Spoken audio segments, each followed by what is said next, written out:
For most of human history, the egg was beyond controversy. It was food. It was everywhere. It was cheap, nutritious, versatile, and produced by animals that required almost no land or feed compared to the mammals raised for meat. The egg fed the poor of ancient Rome and the wealthy of medieval Europe. It bound the sauces of French cuisine and the noodles of Chinese kitchens. It appeared in the creation myths of dozens of cultures: the cosmic egg that hatched the universe, the golden egg of alchemical perfection, the Easter egg of Christian resurrection. No food has been more universally symbolic of life, fertility, and beginning. Then, in 1968, the American Heart Association announced that eggs were killing Americans. The mechanism was cholesterol. Egg yolks contain approximately 186 milligrams of dietary cholesterol, a significant amount by any measure. The prevailing theory of heart disease at the time held that dietary cholesterol raised blood cholesterol, and elevated blood cholesterol caused heart disease. Therefore, eggs caused heart disease. The American Heart Association recommended limiting egg consumption to 3 per week. The federal government's dietary guidelines followed. For the next 4 decades, the egg was a suspect food in the country that consumed more of it per capita than almost any other. In 2015, the U.S. Dietary Guidelines Advisory Committee quietly reversed course. Dietary cholesterol, the committee concluded, was not a nutrient of concern for overconsumption. The cholesterol you eat does not meaningfully raise the cholesterol in your blood. Your liver regulates blood cholesterol independently of dietary intake for most people. The restriction on eggs was removed from federal dietary guidelines. After 50 years, the egg was rehabilitated. And while the scientific and regulatory establishment was busy debating whether the egg was poisoning us through cholesterol, the industrial egg production system was creating a genuinely dangerous pathogen environment that the cholesterol debate had largely obscured. What if eggs had never existed? What if the domesticated chicken had never been persuaded, through 10,000 years of selective breeding, to lay eggs every single day instead of the handful per year that their wild ancestors produced? The answer runs through ancient mythology, nutritional science, industrial farming, international food safety politics, and a bacterium that kills approximately 400 Americans every year. The universal symbol. The egg appears in the creation mythology of more cultures than almost any other object. In ancient Egyptian cosmology, the sun god Ra emerged from a primordial egg at the beginning of creation. In Hindu mythology, the universe itself originated from a golden egg, the Hiranyagarbha, that split in two to form heaven and earth. In ancient Greek Orphic tradition, the first god Phanes emerged from a cosmic egg. In Finnish mythology, the world was created from the fragments of a duck's egg that fell into the primordial waters. In Chinese creation accounts, the first man Pangu emerged from a cosmic egg. In Polynesian traditions, the world was formed from an egg laid by a primordial bird. This convergence across cultures that had no contact with each other is not coincidental. The egg is the most visible example of the emergence of life from apparent inertness. A hard, closed object that suddenly, inexplicably, produces a living creature. Before microscopes, before cell theory, before any understanding of biological reproduction, the egg must have seemed almost magical. Something from nothing, life from stone, the universe's most basic trick performed in every barnyard. The practical importance of eggs in human history is equally universal. Chickens, descended from the red jungle fowl of South and Southeast Asia, were domesticated approximately 8,000 years ago, primarily for their eggs rather than their meat. The wild ancestor of the domestic chicken lays approximately 12 eggs per year, seasonally, as part of a reproductive cycle. Through millennia of selective breeding, humans developed chickens that lay approximately 300 eggs per year, year-round, with no rooster required.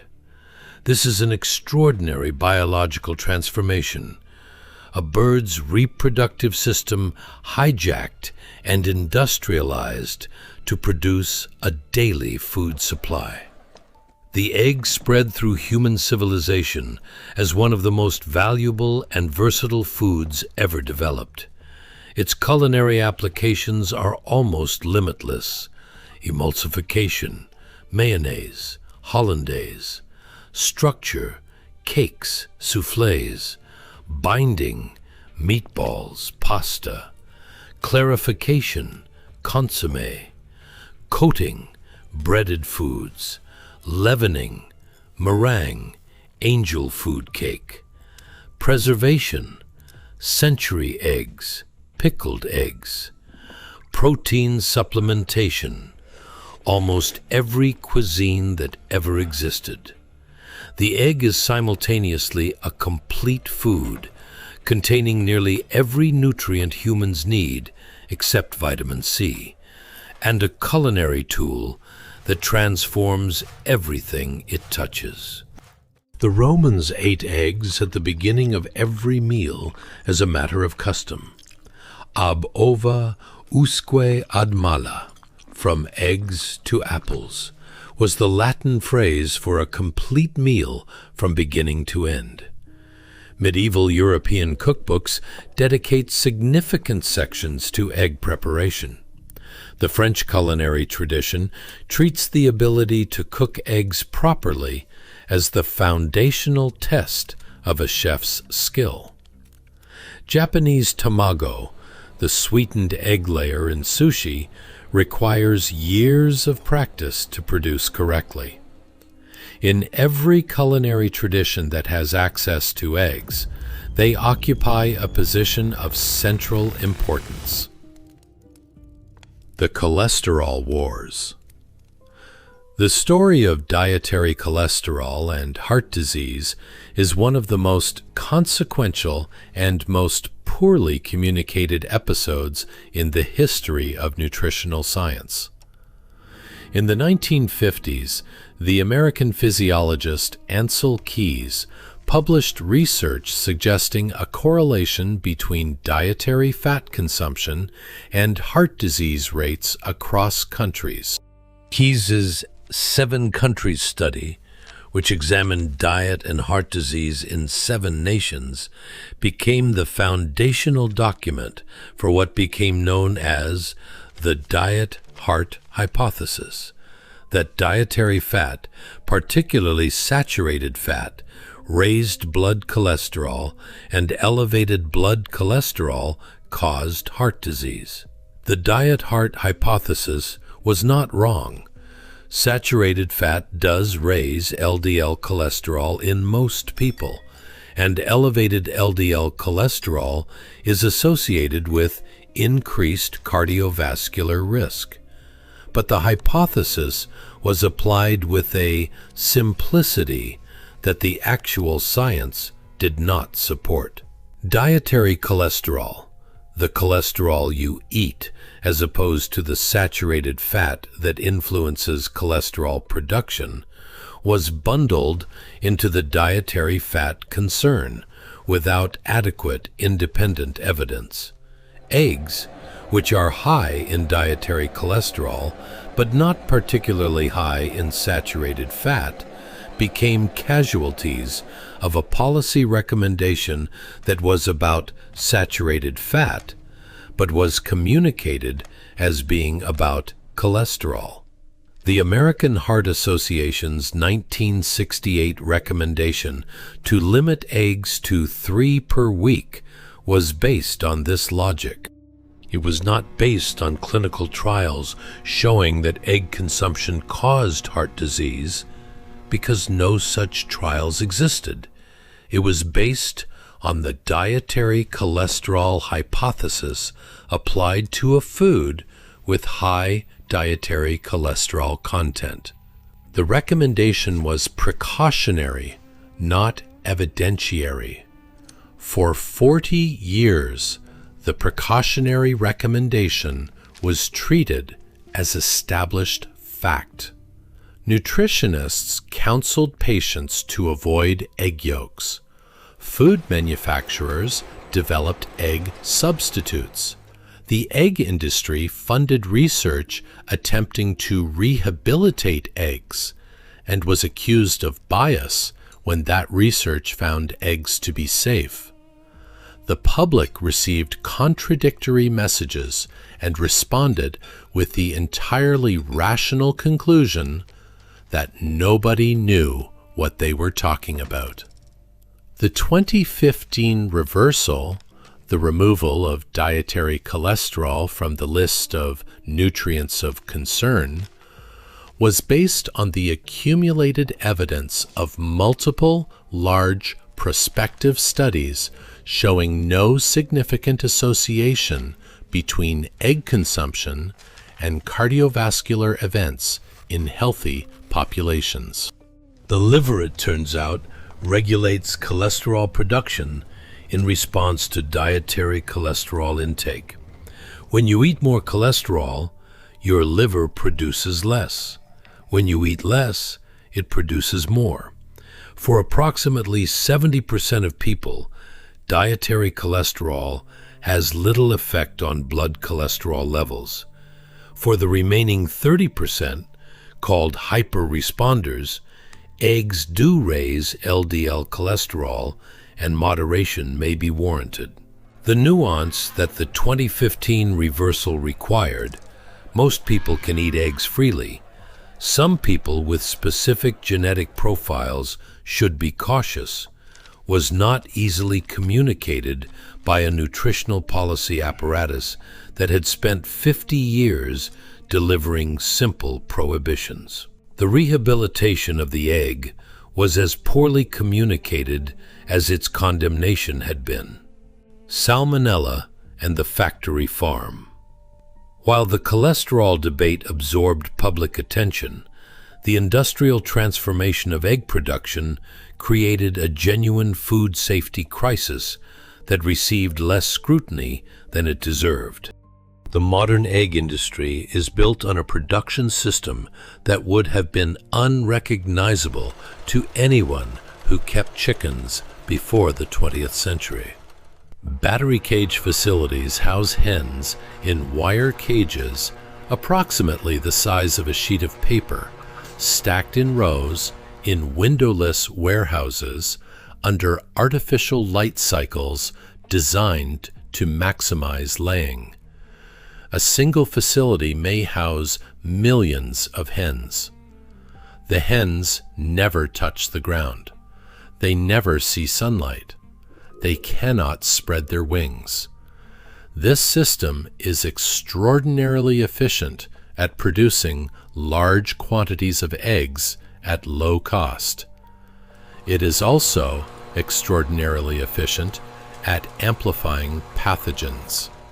Salmonella enteritidis, the bacterium responsible for most egg-related food poisoning, spreads through chicken populations through contact with infected feces, infected surfaces, and infected feed.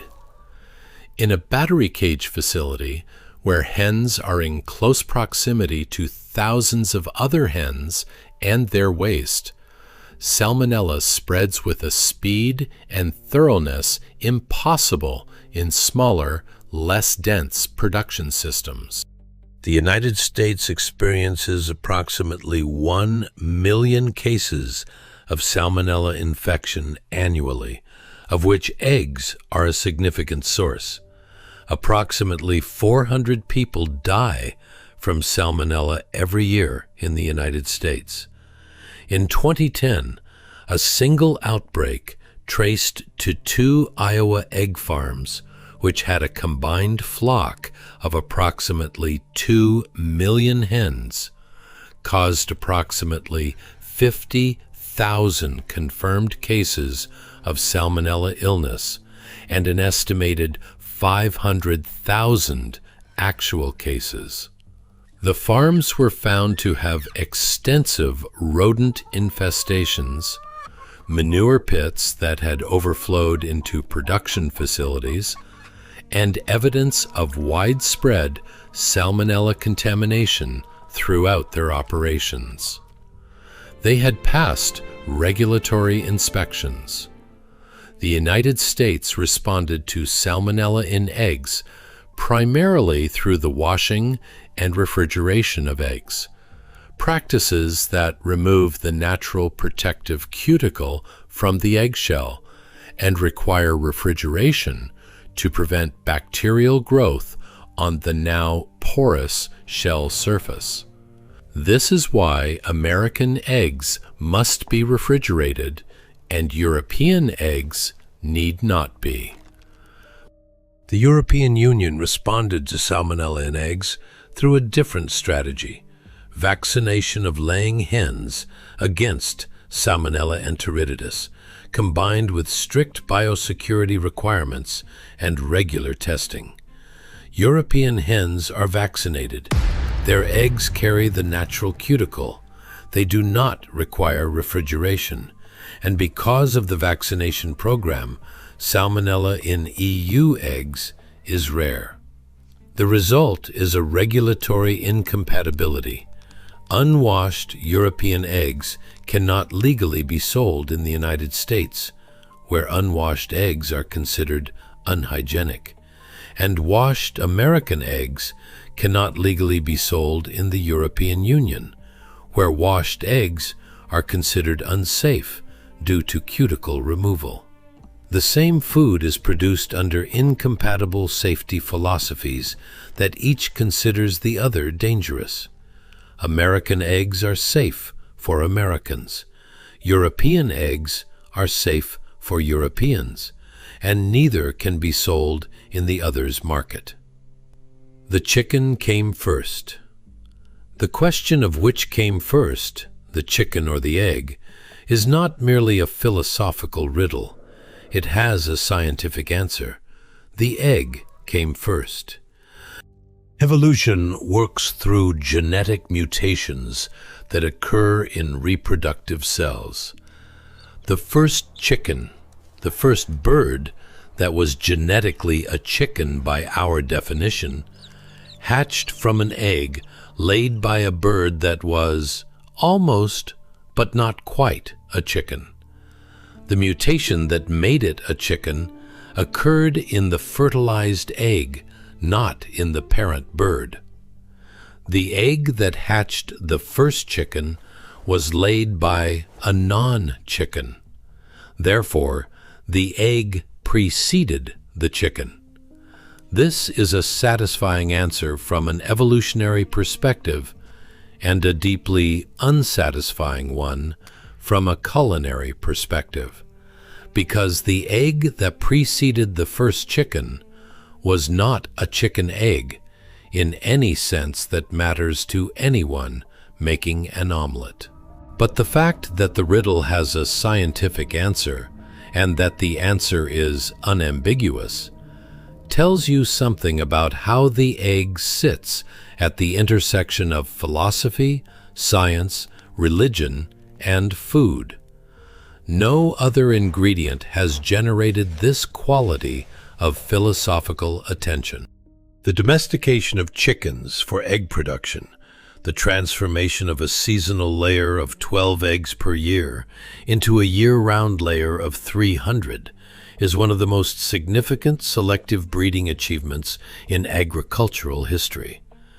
Modern commercial laying hens are so thoroughly removed from their wild ancestors that they have essentially become egg-producing machines. The broiler chickens raised for meat have been similarly transformed. A modern broiler reaches market weight in approximately 42 days. In 1925, the same growth took approximately 16 weeks. The chicken has been selectively bred at a rate that exceeds almost any other domesticated animal, producing birds so specialized for their commercial purpose that they could not survive in any natural environment. The welfare implications of this transformation are significant. Laying hens in battery cage systems develop behavioral pathologies from confinement, feather pecking, aggression, repetitive stereotypic movements. Broiler chickens grow so rapidly that their cardiovascular and skeletal systems cannot keep pace. A significant percentage develop heart failure or skeletal disorders before reaching slaughter weight. The animals that produce the most affordable and most consumed protein source in the world live and die in conditions that most consumers, if they witnessed them directly, would find distressing. Eggs. Today. Global egg production today exceeds 80 million metric tons annually, approximately 1 trillion eggs per year.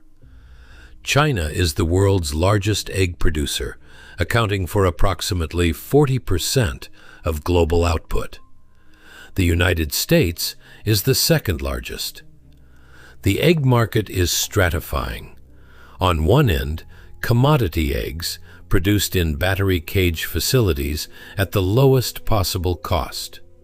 On the other, a proliferating array of premium alternatives: cage-free, free-range, pasture-raised, organic, omega-3 enriched, heritage breed.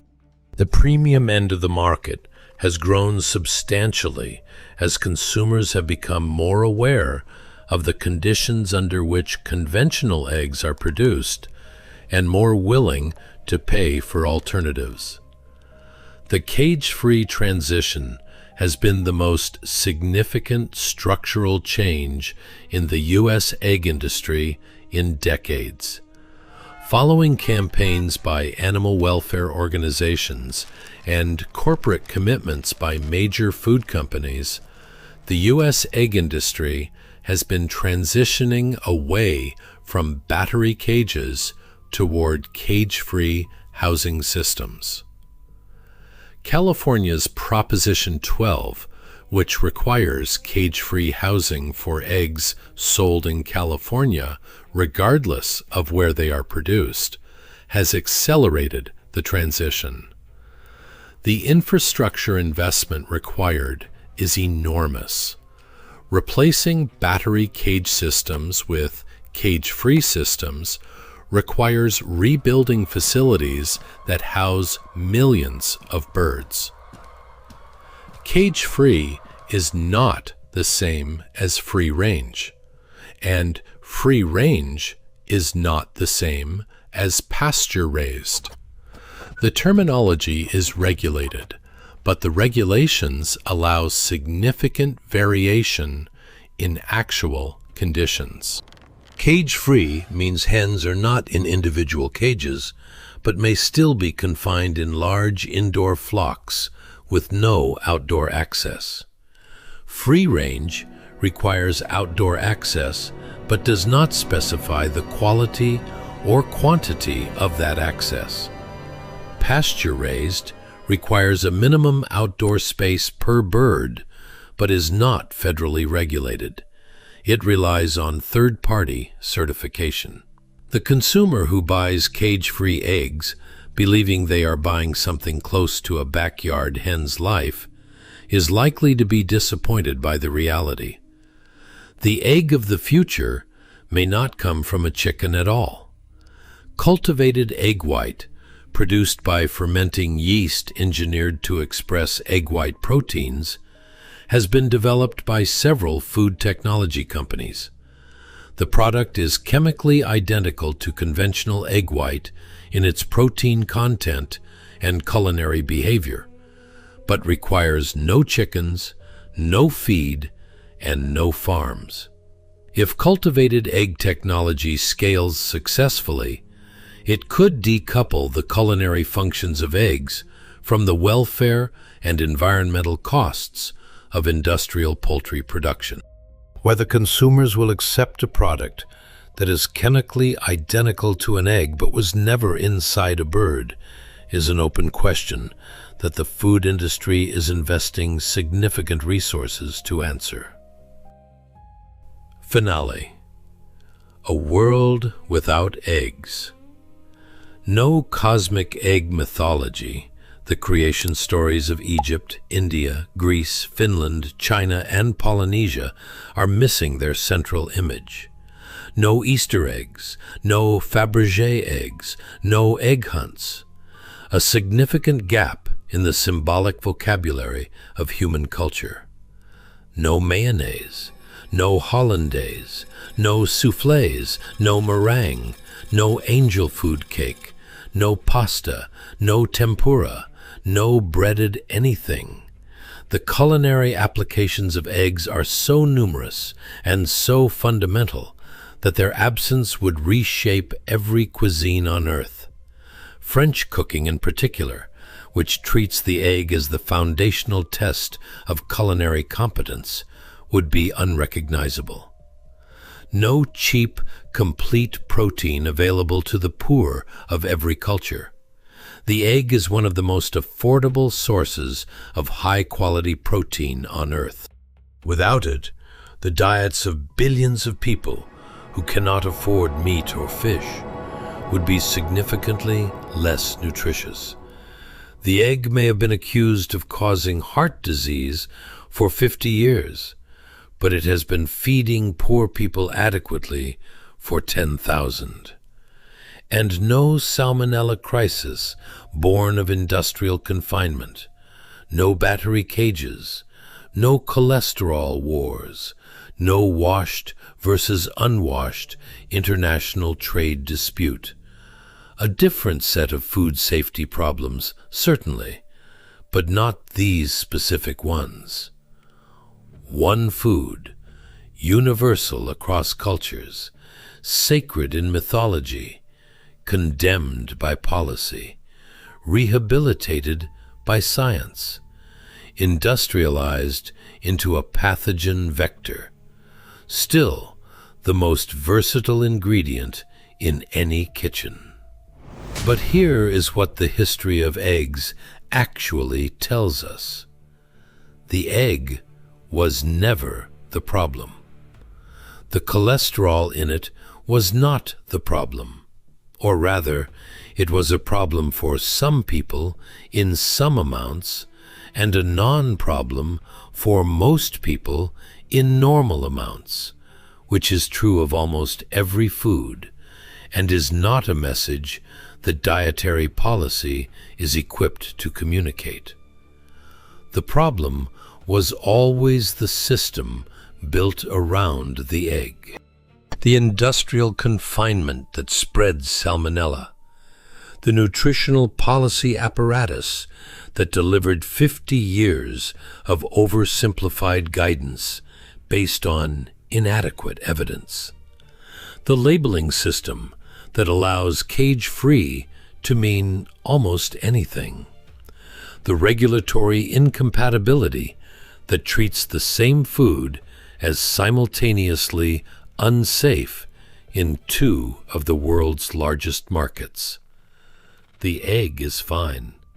We are the problem. We always were.